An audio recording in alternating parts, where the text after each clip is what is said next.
A minor magnitude 3.1 earthquake struck near central Hawke's Bay district, Hawke's Bay, New Zealand, Aotearoa today on February 9, 2026 at 1:42 local time, or on February 8, 2026 at 12:42 Coordinated Universal Time.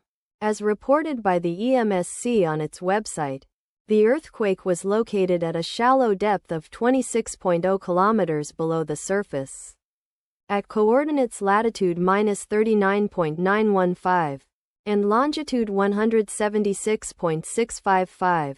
The exact magnitude, epicenter and depth of the quake might be revised within the next few hours or minutes as seismologists review data and refine their calculations, or as other agencies issue their report.